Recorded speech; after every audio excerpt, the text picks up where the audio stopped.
Mirchi FM is #1 in Singapore. और किसके सुनिए यार, हमारा एक सच्चा साथी है मिर्ची एफएम लंबा साथी. I love Mirchi FM. It's so hot. देखे में लाल लाल, खाए में हाय हाय. Tangi taupa में Mirchi FM is hot. Here at Rugby Town, Singatoka, love listening to Mirchi FM. Mirchi FM, it's hot. Mirchi FM is #1 in Suva. It's hot. हम English लंबा सा में रहता है, तो क्या बताएं, हम मिर्ची एफएम सुनता है. Mirchi FM, बहुत जुलूम जुलूम. Mirchi FM, it's hot.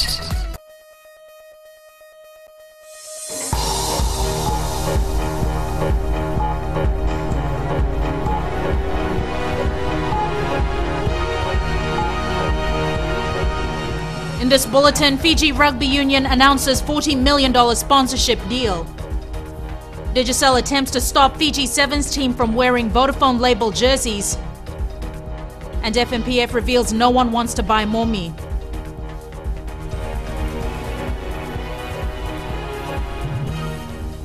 Good evening, I'm Jackie Spate and this is FBC News.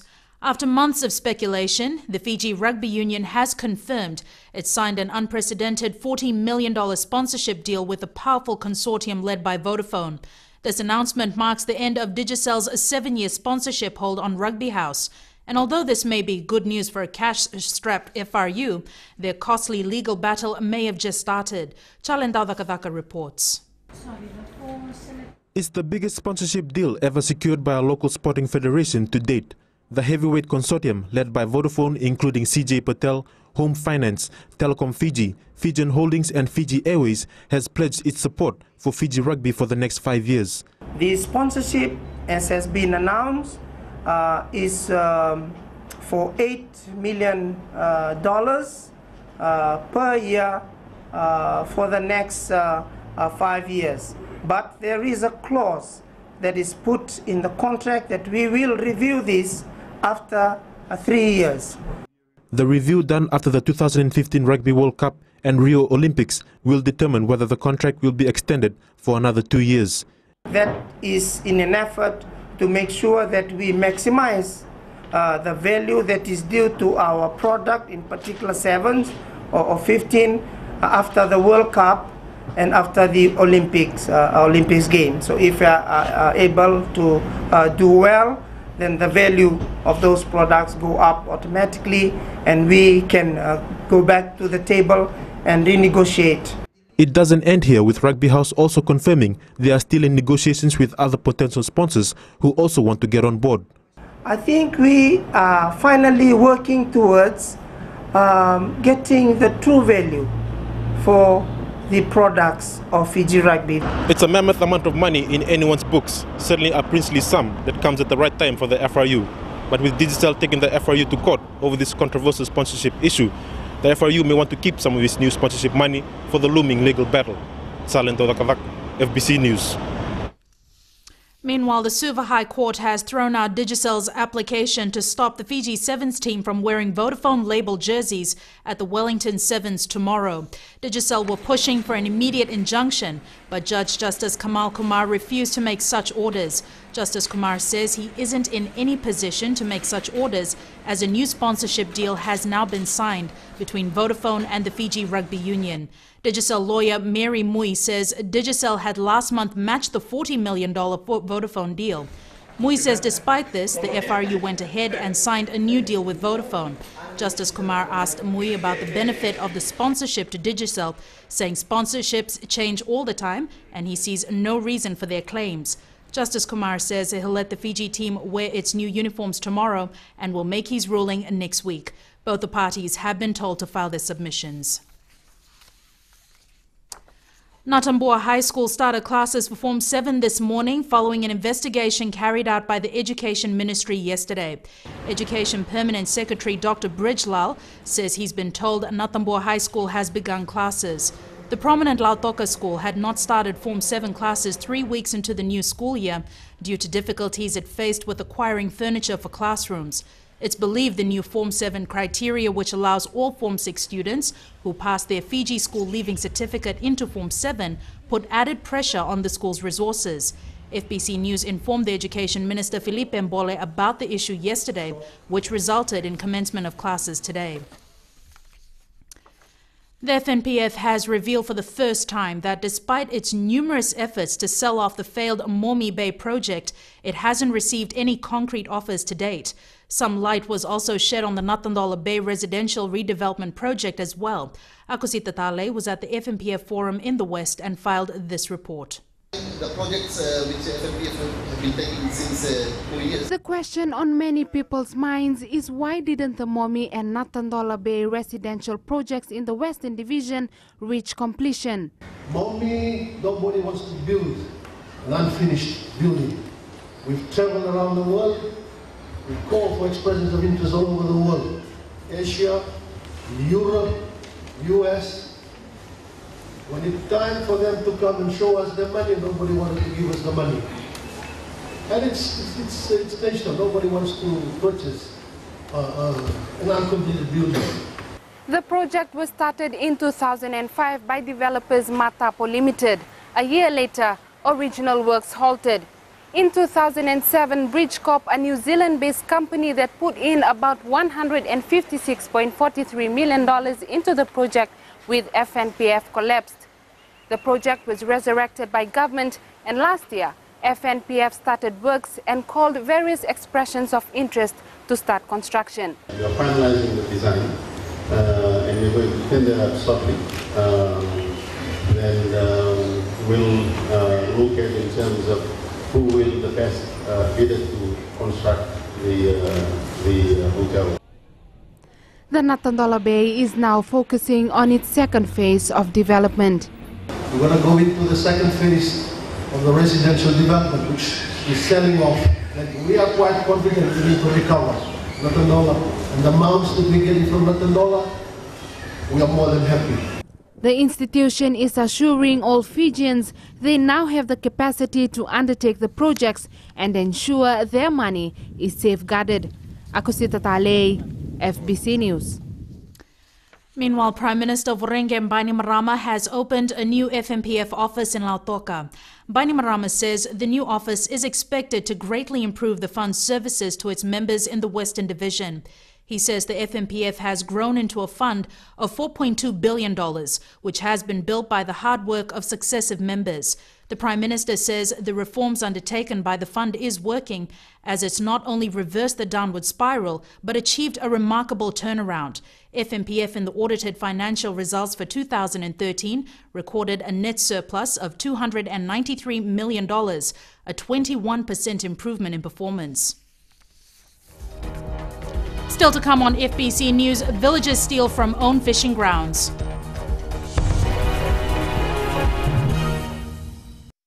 Ito singa ta kuno tali ta na barong na radio Fijuan na station yang mutua. Ako na koro na tali ta. Mandau tali ta gini na barong radio Fijuan. Kitongo isu untuk tali ta na barong na radio Fijuan station yang mutua. Keto tali ta na radio Fijuan. Na radio Fijuan endo tali ta kitalanga singoka. Station di Matno Pinatia na radio Fijuan. Pokoknya beyanyan. Na Radio Fijuan nandumoi biti na bonga ni BNN.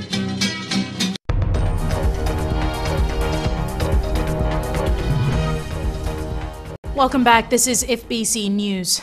2 students of the University of the South Pacific who allegedly hacked into a banking system and stole over $16,000 have been released on bail. Manjeet Singh and Rajneel Vishal Chaudhry are charged with 5 and 10 counts of money laundering respectively. It's alleged the incident occurred sometime between Christmas and New Year last year. Their lawyers in court this morning argued the students should not report to police 3 times a week as they have to attend to lectures. This was denied by the court, with Singh being ordered to report to the Nambour police station and Chaudhry to report to the Raiwanga police station. The 2 have also been told not to interfere with witnesses and to surrender their travel documents. They will reappear in court on the 27th of this month when they are expected to enter a plea. A fish warden is extremely disappointed with how some people have been exploiting his traditional fishing ground. The Yavusa Navakavu outside Suva has had a ban on part of their fishing ground since 2004. But this hasn't stopped poachers from making it their favorite fishing ground, some of who are their own people. It's fish like this that's been targeted by poachers at this fishing ground. This area belongs to the Ebusa Nabakabu, which consists of 4 villages, Wanganake, Nambaka, Namakala and Moibuso, located just outside the capital. My biggest concern is people abusing our fishing ground. Many of the poachers come at night and are without license. All that we have protected are of no use, as people just come and take what they want. Ratukandreu says he is the only warden left apart from the 4 that was traditionally appointed by the Ebusa Nabakabu. He says he will not be able to handle the situation alone. He is requesting the Fisheries Department and the Fiji Police Force to help him with the policing of the Ngolingoli. I have taken this case up to government, but have not received any response. I have been sworn at and assaulted just because of my protecting our Ngolingoli. I am not paid to do this job. I have been doing this job for 14 years. Ratukandreu says he's caught many poachers over the years, some of who are family. All those I caught, I know them very well. It is sad because our Ngolingoli are even abused by our people, those coming from the outside. I've written down all their names and taken it to the Prime Minister's office. Those from the outside come from Langere, some are from Kalekana and many more. Fisheries Permanent Secretary Inoke Weningolo says they will be visiting the Ebusa Nabakabu soon to hold a Talano session. Weningolo says the Vanua should first meet to decide for themselves if they want the ban, considering a large number of poachers are from within. Apisolome Doka, FBC News. Meanwhile, in a similar case of people stealing from their own, the Commissioner Northern Alipate Mbolalevu has suspended all fishing licenses in the Tikina of Nandi in Bua Vanolevu. The decision was made after concerns were raised over poaching of beach dimmer and other sea slugs at the Sawani village reef by villagers in the area. Mbolalevu told FBC News the suspension of the fishing licenses is to allow talks between the high chiefs of Nasawana, Nasolo, Nasavu and Sawani villages. We would like to help them rather than disputes being erupting from within their Tikina. We would like to solve that issue now on the issues of the marine protected area, and also try and solve the problem of them wishing to opt out of the Tikina of Nandi and going somewhere else. The affected village of Sawani is threatening to break away from the Tikina of Nandi and become part of the Tikina Solevu. The Commissioner Northern is calling for an urgent meeting of the 4 chiefs in Nambawalu next Tuesday. That time again, we turn to sports now, and here's Jamie with the latest. Good evening. In sports tonight, our 7th side ready to take to the field tomorrow at the Wellington Sevens, and Fiji Sports Commission look into athletics Fiji Rift. Details after the break.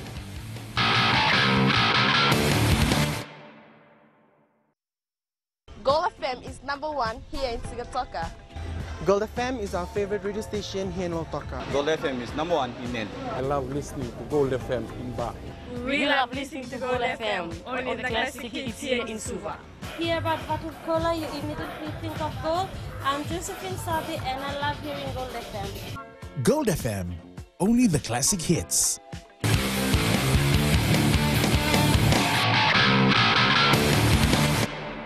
Welcome back to FBC Sports. Since landing in New Zealand for the Wellington Sevens, the Fiji team has been working tirelessly. And with the tournament kicking off tomorrow, Ben Ryan and his side wrapped up preparations at its last training run today. The HSBC Wellington Sevens news coverage is brought to you in conjunction with Skipper Tuna, better taste, better value, and Fiji Airways. For Fiji! The time is here for the Fiji Sevens team to hit the ground running. Yeah, it's now we just make sure we get the small things right, so it becomes more of a mental preparation than anything else really. Physically we're not going to get any gains from that, so today's session's just going through a few of our set piece starter plays and attack and defence, and then that's it, and then it's all about just recovery, rest before the tournament. Ryan says his brigade has the entire armoury to ensure they can lay claim to the title not won since 2010. Well, I guess every coach gets put under a fair amount of pressure, and probably a Fijian Sevens coach is certainly the expectations is probably greater than any of the other teams. honestly. I don't feel the pressure in as much as I'm not having sleepless nights or overly worrying about things. I just work on premise. I work as hard as I can. If it's not good enough, it's not good enough. As simple as that. The last mentor to lift the title was Ilyas Tanivula in this very stadium, and the question is whether Ryan can emulate that.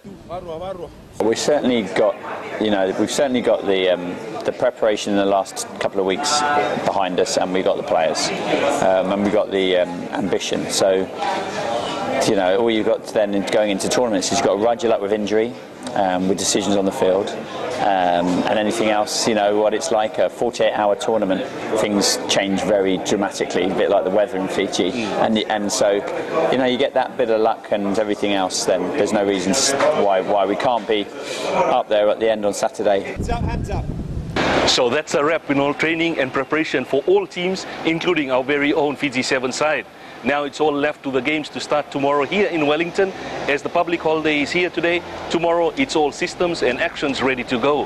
Who will reign supreme on Saturday night is yet to be seen. But for sure, Fiji looks confident, trying to lift the trophy for the first time since 2010. For FBC Sports in Wellington, I'm Indra Singh. Less than 24 hours remain before Fiji takes on host New Zealand in its first pool game at the Wellington Sevens. It's a match fit for final, but both camps know nothing can be taken for granted. Indra Singh with this report.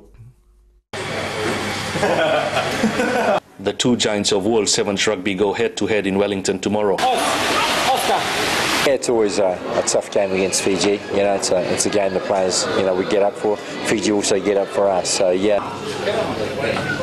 Over the years, Fiji and New Zealand have been known to rock the world of the abbreviated code, and this is and will be no different. Well, and also you summed it up well. You're going to have two big titans of the game go smash pieces out of each other in the very first game of the tournament. That will be at the tempo of a cup final. What will happen is anyone's guess, but for sure the two will rock the Windy City in the first pool game tomorrow afternoon. It could be a very tough Friday if things don't quite go right in that first game, and also the fact that physically we're going to have a hard time against New Zealand. I suppose 1-1 on the stakes when you look at both of those, but I suppose that hiding they gave us in Dubai is still in the back of the minds of the players, and it's going to test us to see where we're at, and I think it'll also test Fiji as well. It will be 3 games in a row with both having won 1 each. However, the 44-0 drubbing of New Zealand in Dubai remains entrenched in the minds of the Fijians, and in a bid to repeat that magic. Indra Singh, FBC Sports. Meanwhile, the referees have also gathered for the Wellington tournament. The men who will control the matches were out and about today, and amongst them a Fijian who will be an assistant referee in the tournament.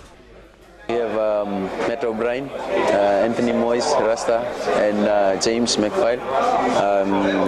We used to go around and learn a lot from them. Yeah, so they're giving lots of tips that we can learn from. The HSBC Wellington Sevens news coverage was brought to you in conjunction with Skipper Tuna, better taste, better value, and Fiji Airways. A bitter administrative feud within Athletics Fiji is now under the watchful eyes of the Fiji Sports Commission. A caustic rift formed earlier this year when Athletics Fiji President Albert Miller was ousted by executives, resulting in 2 committees now in a tug-of-war to control the sport. If the matter is not nipped in the bud soon, Fijian athletes stand to lose everything. Helena MacDonald has the scoop. There's a flurry of activity in the usually quiet Athletics Fiji body. Our understanding is that the argument at the moment is constitutional, basically on whether the 2010 constitution is legal and in place, or whether it goes back to the 2008 constitution. The spat is now even concerning the IAAF and Oceania Athletics. Athletics Fiji's annual general meeting will be held in March. It is here where current administrative differences will need to be resolved. If not, serious repercussions lay ahead for the sport on an international scale. It's believed Athletics Fiji executives will remain silent until the AGM, but others want the whole world to know their side of the story. Athletics belong to us, it's not to them. Looking back at the history of those people who were involved, I mean, most of them, they've been members for over a year. They've been down here maybe once. I mean, that just shows the interest they have for the sport. From past experience, if they do this and suspend Fiji, the athletes won't be able to go to any international tournaments. Could mean that we can't go to the Youth Olympics in China. So please, we're asking everybody to come to their senses. Team preparations for the Nanjing Games in August is already suffering. I'm thankful to Oceania for funding 2 athletes plus an official. So for that, I think we're still waiting on their reply from Oceania. The Commission is now waiting to review last month's minutes of the special general meeting, which is when the interim committee was formed. Things are expected to normalize once all legal opinions are in and the AGM completed. But FBC Sports understands there could be more controversial allegations made in the coming days that could not only complicate the matter, but drag it further to the detriment of Fijian athletics. Elena McDonald, FBC Sports. That is your sports for tonight. It's back to Jackie now with business.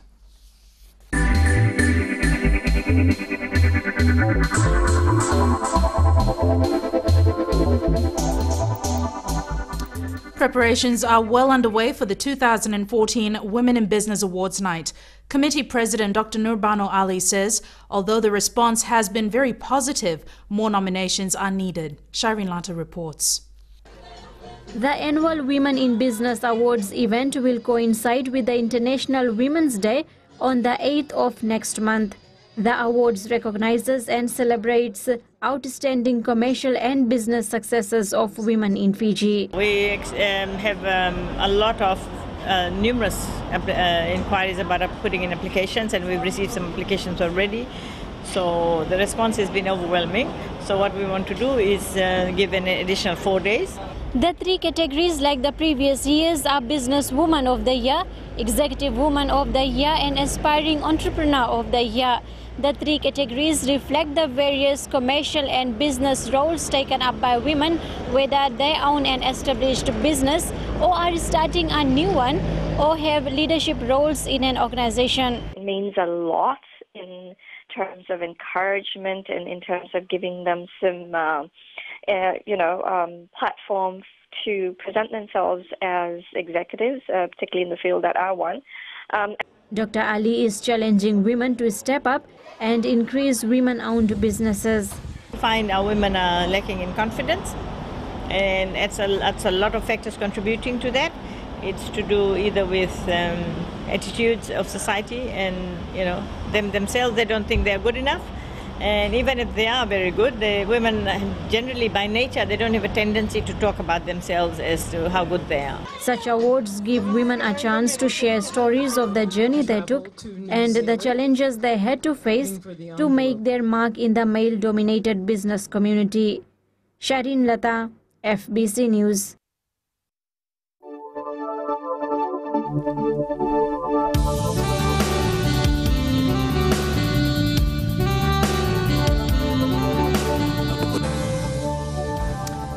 I guess the weather we had yesterday was too good to be true, Jen. As much as it pains me to say it, I'm inclined to agree with you, Jackie. We may have had a generous amount of sunshine in the capital, but that didn't stop those brief periods of clouds and rain from entering the equation. The same can also be said for the rest of the country, most of whom experienced thunderstorms. Suva, Ba and Lambasa were on 33 at 4 p.m. today, our warmest temperature. Lautoka and Savasavu were the coolest on 32 degrees. Wet and cloudy conditions continue tomorrow. Showers and thunderstorms expected for Lambasa and the Western Division. The further outlook for mariners sees southeast winds at 15 to 20 knots and moderate to rough seas. Now for the picture of the day. And I've got a sunset in Singatoka from Sandeep of Lambasa. Thank you very much for the fantastic photo, Sandeep. Nothing like a tranquil scene such as this to ease your mind after a long day at work. Thanks so much for that, Genevieve. Our headlines again. Fiji Rugby Union announces $40 million sponsorship deal. Digicel attempts to stop Fiji Sevens team from wearing Vodafone label jerseys, and FMPF reveals no one wants to buy Mormi. On to our poll question for this week. We're asking, should smoke detectors be compulsory in all houses? Log on to our FBC website to answer. Remember, you can send us newsworthy pictures and videos on email citizenseyes@fbc.com.fj or share it with us via Facebook page FBC News. And if you're on Twitter, follow and tweet us your stories at FBC News or simply hashtag FBC News. That's all from us tonight. I'll see you again tomorrow. Good evening.